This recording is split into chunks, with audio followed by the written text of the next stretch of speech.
So, hello and shalom and welcome to everyone. Bruchim, bruchot habaim. It is a real pleasure to open the second day of our conference, Shared Spaces, Reciprocity, Vulnerability, and Healing in Human-Animal Relationships. Yesterday, hopefully you were here, offered us a rich beginning exploring interspecies love, loss, and trauma. Alongside inspiring initiatives that demonstrate the depth of the human-animal bond. Today, we turn our focus more specifically to psychotherapy in the presence of animals. Throughout the day, we will hear from 4 remarkable women, each bringing her own perspective on human-animal relationships. Together, they will offer us different angles, professional and personal, on what it means to engage in psychotherapy within a shared multi-species space.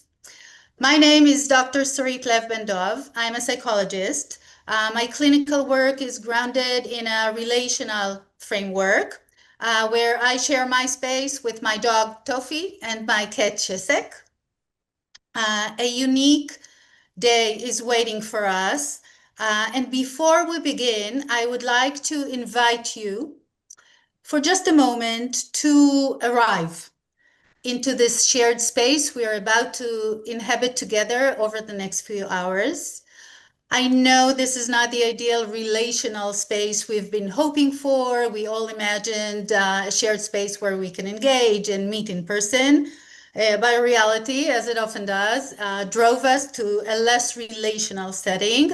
Nevertheless, we are absolutely going to do our best to make it as relational and mutual as possible.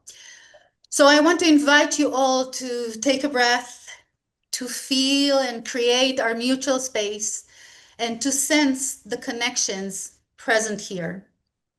This is a space that holds many things at once: shared ideas, emotions, experiences, needs, longings, but also differences. Differences in perspectives, in ways of understanding, and even in ways of relating. The space we are creating today is one that can hold this dialectic, this movement between similarity and difference, and allow for something meaningful to emerge between us. I would also like to draw your attention to another distinctive aspect of this shared space. We are gathered here from many different parts of the world. We are very grateful for this diversity, and that at the same time, it brings with it a particular kind of invitation. We do not all speak the same language, and I mean that in more than one way. We differ in our therapeutic languages, in our conceptual frameworks, but also in the most concrete sense. Today we'll be speaking partially in Hebrew, but mainly in English. For some of you, this is your native language. For the others, it is not. And this situation asks something of all of us.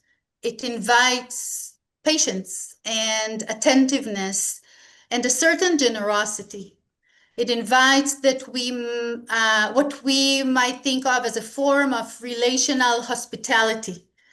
English speakers and Hebrew speakers making room for the other, even when their way of speaking, listening, and being feels unfamiliar. In this way, our very mode of communication becomes part of the shared space itself, an opportunity to meet one another with empathy, to tolerate moments of uncertainty, and to find mutual understanding despite these differences. So aligned with the relational atmosphere we are creating here, we've invited all our speakers to let us meet them not only through their work and professional resume, but through a more personal way, inviting us to connect.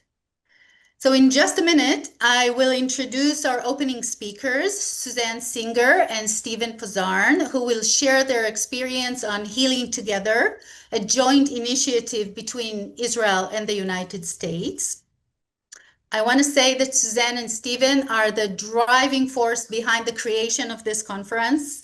They are the ones who connected diverse partners from across the United States and Israel and gave shape to the central idea that ultimately led to this conference. Thank you very much to both of you. So it is my pleasure to share with you Suzanne's and Stephen's personal introduction with us. Start with Suzanne. I grew up in New York City. I have been married for 32 years to Jordan Lund, an actor and guitar player. Our kids have paws. In other words, we have 3 cats.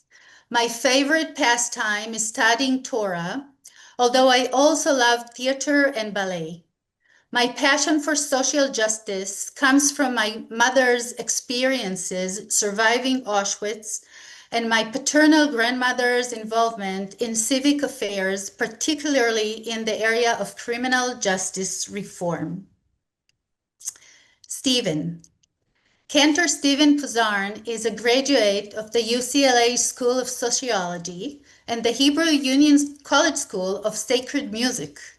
Prior to his aliyah, he trained dozens of special needs children to become bar and bat mitzvah. Here in Israel, he divides his time between providing street kids with the TLC they need and deserve and perfecting his vegan cooking skills. He has been honored to work with this wonderful animal-assisted psychotherapy community from strength to strength. The stage is yours, Suzanne and Stephen. Thank you. I guess I will begin. So I want to say good afternoon or good very early morning to my California friend and colleague, Rabbi Suzanne. And I was going to say good morning to my soon-to-be neighbor, Dr. Lauren, but I understand that she's actually in the same time zone that we are. I didn't know that. They will be following my brief presentation. Such an amazing honor to be included in this remarkable gathering. In a matter of days, I will be returning to California after 7 amazing and often traumatic years in Israel. I have been crying all week, and I may do it again. But I'm excited about my new life high in the mountains north of LA. I moved to Israel in my late 60s and set as a primary goal to do whatever I could to address the scourge of sad, suffering street cats. I didn't know how, but they showed me. I started feeding one, and the others quickly followed. Over time, I captured and brought for neutering over 50 cats, and 8 of those are part of what is known amongst my Facebook friends as Cantor Steve's Cool Cat Community. I'm going out on a limb to say something chutzpahdik, audacious. I would like to suggest that my rescue cats were a major catalyst for this truly incredible conference. Because early on, as I began to see that I could not deal with the number of animals that needed help, I began to look for ways to help more cats. And in pursuit of that, I was introduced to the world of animal sanctuary. And in a most amazing example of synchronicity, or perhaps divine intervention, I met Dr. Lauren Lindner following a conversation randomly that I had with a Los Angeles-based psychiatrist, a colleague of hers, who I went to elementary school with. When he heard that I had connections to Fraser Park, he said, "You got to go meet my friend Lauren," and that's what happened. Dr. Lauren's truly inspirational book, Birds of a Feather, introduced me to the world of animal-assisted therapy, and the rest, as they say, is history. I immediately resonated with the HAI and AAP practices and goals because of a life-altering lived experience from many, many years before. Partnering with my wonderful, fully untrained Jack Russell Beagle named Emma, and largely flying by the seat of my pants, because I don't have training in this area, we were able to lift my dear cousin Larry from years-long comatose state into a vibrant and joyful life. I always want to say it wasn't me. I just was there to bring the dog, and the dog got him out of his coma. This was depicted in a brief and powerful documentary called With a Dog and a Drum, Bringing Larry Back to Life. And if it's okay, when I finish, I'll put the link in the chat if anyone wants to get to see the 12-minute documentary.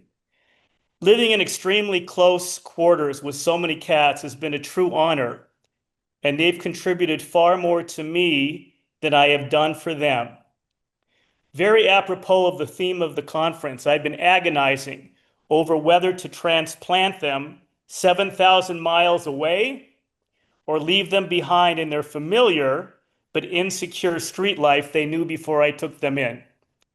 Well, I'm taking 8 of my beloveds with me, assuming that they all show up in time before the ark pulls out. That's another question.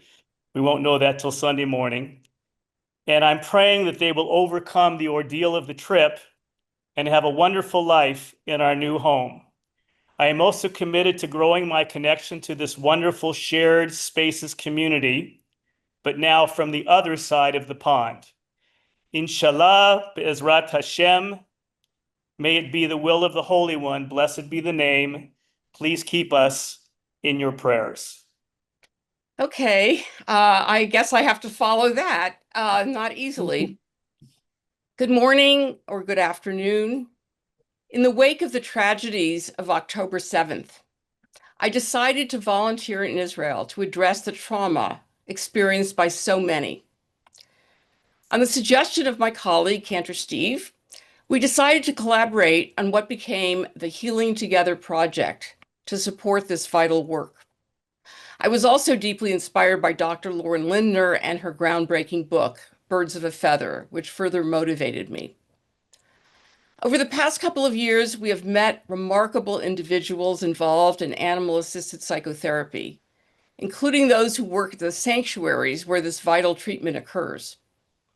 We raised $7,000 in scholarship assistance for students training in this field under the guidance of the exceptional Dr. Noam Rudik.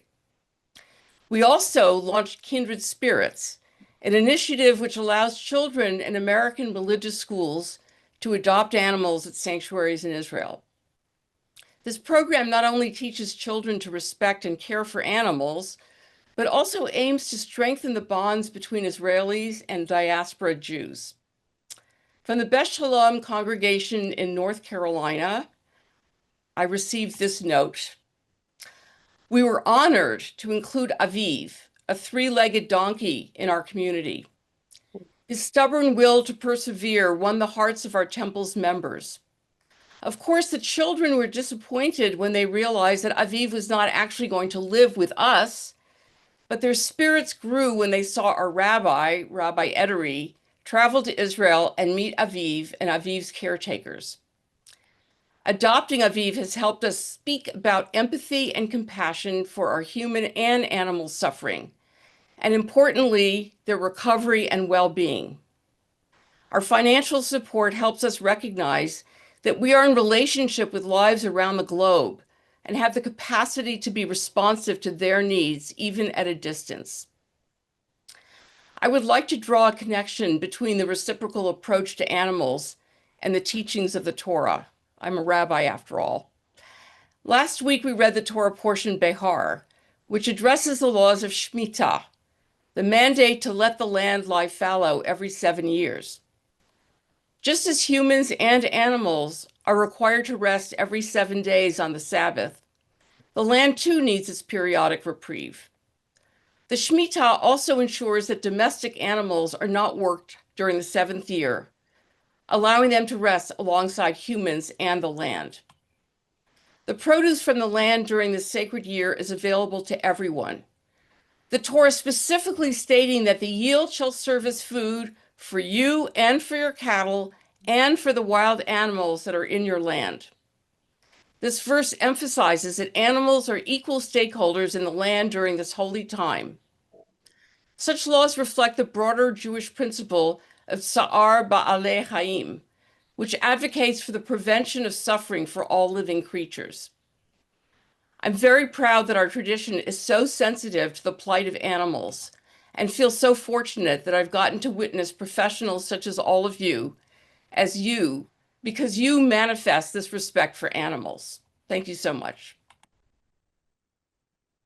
Thank you so much, Suzanne and Stephen, for your insightful words and for starting our day with so much enthusiasm and excitement and optimism.